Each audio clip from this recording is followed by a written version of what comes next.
So let's deal with this, because there might be some folks out there that are looking in here and they're saying, well, how did you learn to do these things? One, and I would say, and I think we have something that we'll end up showing on the screen here, regarding in 1979, I think it was, you were charged in New York City with practicing medicine without a license. You were ultimately charged, indicted, and taken before the New York Supreme Court. And I would advise my viewers who might be questioning your authenticity that you won that case. Now, so the charge was practicing medicine without a license and claiming that you had a remedy to cure AIDS, cancer, and diabetes. So the question is, how did you win that case against what some people say are the toughest prosecutors in the land? Well, it was 1987. 87, not 79, 87. The 10th of February. Okay. My mother knew they were coming. When I told my mama that I had cured my 13 AIDS patient, she said, "They're gonna get you. They're gonna get you." So let me stop you there. You said I cured my 13 AIDS patients. Yeah. So you had 13 patients, yeah, who had AIDS, yeah, and then you say you cured them. Sure. Keep talking. So my mother said, "They're going to get you." I said, "But Mom, why are they going to get me?" Because you must remember that you live in a society that supports a certain philosophy and a certain system. You being the color that you are, black, and then you're going against the grain, they're going to get you. So when I'm in my office on February the 10th, here come the detectives. You are charged with practicing medicine without a license, selling product not approved by the FDA, and claiming to cure AIDS and other diseases. Mm-hmm. I said, yes. Well, you are making a fraudulent claim. Mm-hmm. I asked the detective, how do you know that? Because you were advertising in newspapers. Of course. I advertised in the Village Voice, the Amsterdam News, and the New York Post. And you were telling people through your advertising that you can cure AIDS, sickle cell, lupus, herpes, blindness, diabetes, paralysis, and others. Okay, so they come knocking on the door and So knocked on my door and took me to jail. But the funny thing about it, I was happy. I was very, very, extremely happy. When everybody in my office was crying, I was happy because my mama told me they were coming. And I knew that I had sufficient evidence to prove my position. Not only scientifically, empirically, historically, and whatever way they would desire. So while I was in jail, I'm saying, I wonder what defense they would have against me. Yeah. I would like to know. But I didn't blame the Attorney General, Mr. Robert Abrams, because why should he accept from me the statement that I cure AIDS and sickle cell and blindness when no one else has ever made those claims? The man had a right to arrest me, but he was making a mistake. So I'm sitting in jail, and I'm happy. When I got out of jail and when I went in front of the judge, I asked 3 questions. And they were? They were, Your Honor. You defended yourself? Of course I did. Okay. Your Honor, is it a fact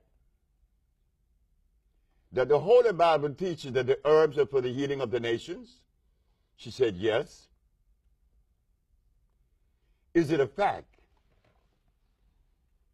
that science shows that the human body is carbon-based, and to complement a carbon-based body, you must have a carbon-based substance to complement it, because the body only accepts a substance through the process of chemical affinity. Chemical affinity is important. It's an electrical transport. Chemical affinity. Okay. The body could only accept what it is made of, not something new or alien to it. Last question. Your Honor, is it a fact that the father of medicine, Mr. Hippocrates, the man that established the principle of medical science today, cured every disease known to man? Did he use herbs or chemicals? She said, herbs. I said, thank you very much.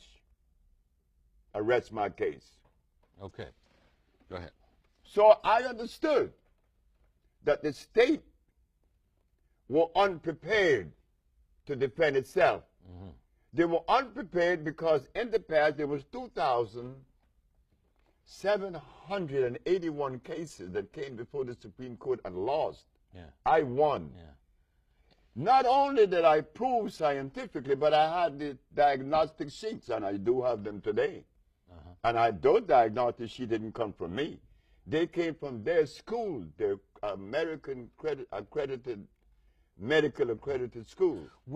Did I read it correctly where there was some requirement for you to actually bring patients, a patient into court from each of those maladies, and that you brought multiple patients in court who, one, testified themselves, and that you had medical records, one showing that they were victims of the disease, and then showing that it had been cured by one doctor, and then a second doctor verifying what the first doctor had said? Yes. We have to remember this, that whenever you make a statement that goes against the grain, you better be prepared. You better be prepared. The judge said that I had to bring one of every patient that I had cured, and there was one that said others. The other was a man that came from Italy. He was paralyzed. But I was supposed to take 9. I took 77. You took 77 patients in court with you? That's correct. But I knew that my brain was not the same as your brain or any other brain, right? We're unique. Yeah. So when I make a statement, they're going to take my statement and pit it against philosophy. It doesn't fit. I represent an entity that isn't philosophical. And that entity is? Well, it's an African one. I'm an African. And we have to remember that. You see, we think that we could take a philosophy out of Europe or China and inculcate that into the African brain. It does not resonate. It cannot resonate. You cannot be yourself when you've been adulterated. Being that I am an African, I'm going to look at things the African way. And the African way seems to reduce things to the least common denominator. And guess what I found? That there's only one disease. Not 2, not 3, 1. When I opened my big black mouth and told the judge that, oh my God. What did you say? I said, Your Honor, there's only one disease. And what is Could that? you substantiate that? Okay. Of course, I'm not going to just deploy a bunch of empty words. I represent a country. I represent a people. I represent a race. And I represent myself. I'm not going to undermine myself. There's only one disease. The judge said, what is it? I said, you already know. She said, try me. It was a woman, Ann Thelman. I said, Your Honor, when someone has sinusitis, what is obstructing the nasal passage? She said, mucus. And when another has bronchitis, what is obstructing the bronchial tubes? She said, mucus. And when another has pneumonia, what's covering the cells of the lungs? She said, mucus. Dr. Victor Herbert, who is defending the state of New York, jumped up and said, what about AIDS? You and your one disease theory? I said, Your Honor, this doctor is saying that I believe in a theory. I am the last individual on earth that could believe in a theory. I do not lend myself to theories or philosophy. Either I know or I don't know. Okay. He's talking about theories. Yeah.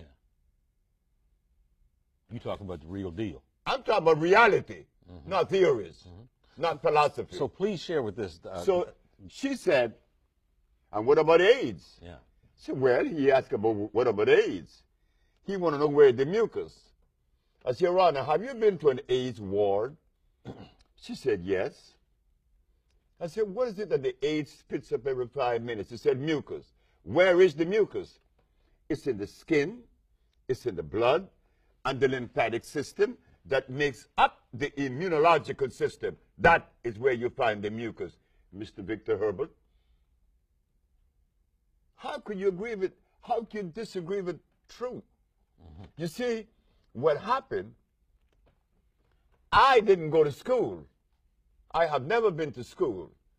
I have never attended any school, kindergarten, grade school, high school, or anything. But I had parents that kept me anchored to the African way, not to the Chinese way, not to the European way, not to the Japanese way. I am an African. Were your patients all of color? No, no. I have patients that are white. I have more white patients than I have black. Okay, so this scourge that, you know, has just run rampant, you know, through the world, AIDS. Can you walk us through as much as you can a step-by-step process where you have a patient that has AIDS and you do XYZ or ABC, and then the patient no longer has AIDS? Can you walk us through that? Of course. When the first patient was a brother in Boston named Michael White, and a sister, she's from D.C. Her name is, oh boy, I forgot her name right now. Okay. But she told me, she said, Dr. Sabi, my brother-in-law brother has AIDS in Boston. So what do you do? I said, well, I must send him the compound. The compound that I made were made to cleanse the cells. They come in the category of phosphates, carbonates, iodides, and bromides. Now we are entering the science of biochemistry. These are food and vitalizers. I remove from the man's diet lactose, uric acid, and carbonic acid, milk, starches, and meat. By removing these things from his diet and then cleansing his cells, he began to see recovery in 24 hours. And so it went. They kicked him out of the hospital 2 weeks later. Memorial Hospital in Boston, Dr. Bonanno. Then there was a young man in D.C. Zelma Peterson is her name. Zelma Peterson. Yeah. She was the one that introduced me to my second AIDS patient, and from then it was all the way alive. Okay. Now, you have documented. I got proof now. You have proof. I have books with the documents in it, diagnostic sheets. Yeah. And the medical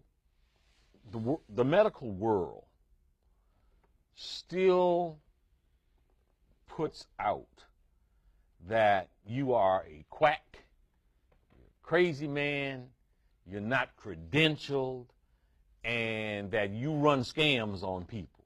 But you have documented proof of healing people. Now, I know that you have you reference a compound in Honduras.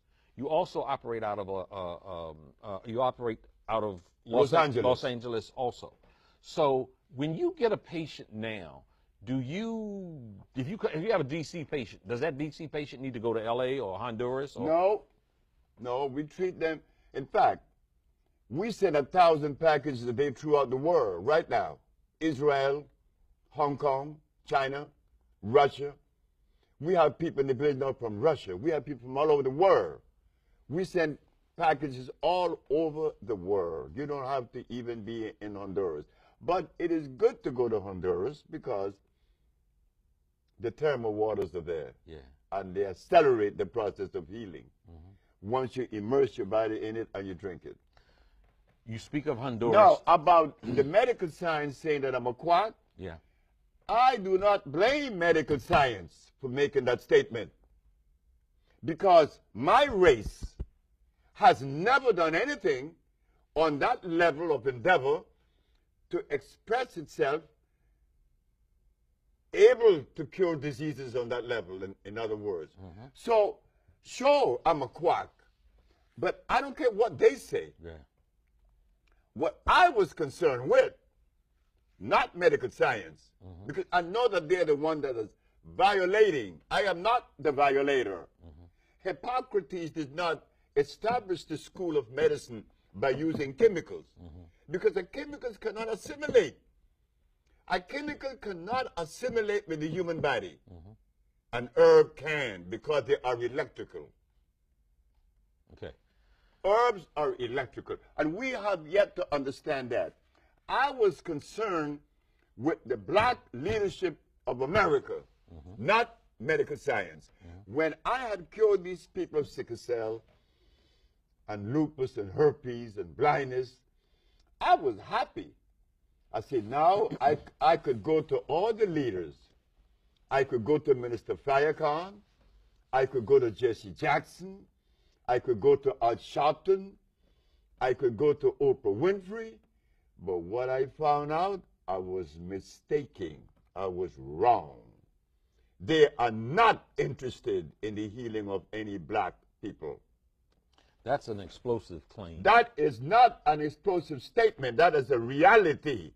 There isn't a black leader in America that is interested in the health of the black race. Do you say that because they refuse to interact with you? They are not in the position to respond.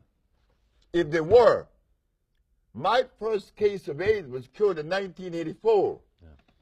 And since then, we've been curing people of lupus and herpes and cancer and blindness. Not one black leader ever said, well, let us help the brother. That you just mentioned what some people in hushed tones refer to as the C word, cancer. I have friends right now that have been victimized by that scourge of a disease. Two fairly close to me who have been going through chemotherapy. We just recently had the lieutenant governor from the state of Maryland, and the governor of Maryland has cancer, and he's been going through chemotherapy treatments, and he talked about how devastating those treatments were. So you obviously don't treat with chemo.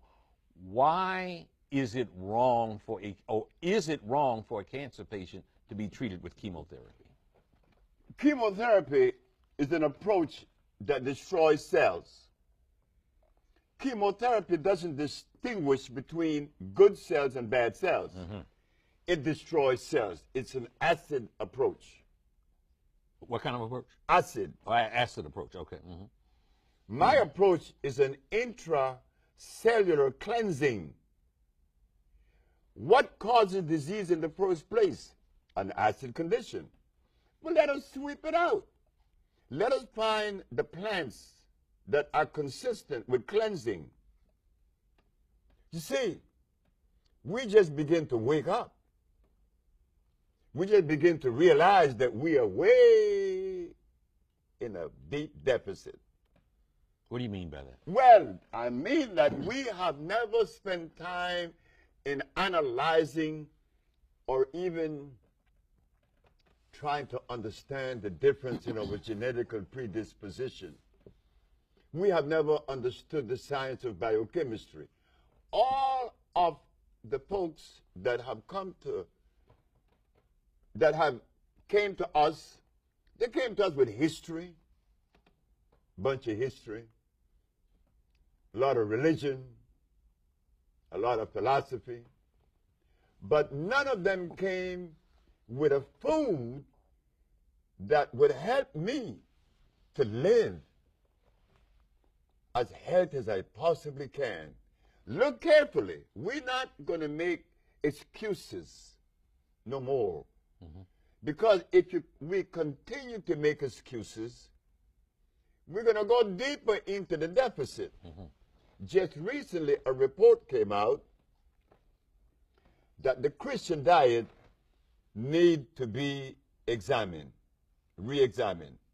Because in the Christian diet, you have people eating hog, potatoes, rice, and beans. But if we take this substance to a biochemist, he's not going to find any food in any of these substances. So why do we eat these things? Then we get sick. I always use that black woman in the jungle. For some reason, she keeps showing up.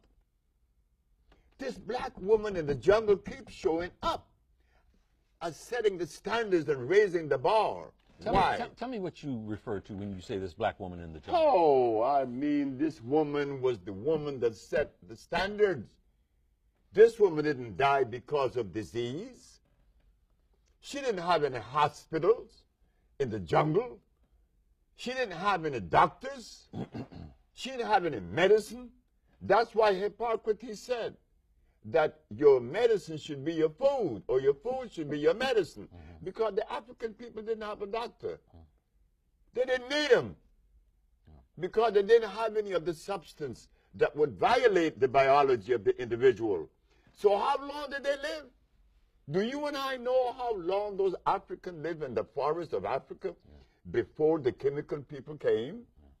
Furthermore, my mama wasn't naked. She was natural. Because to say that my mama was naked in the forest is to say that God made clothes.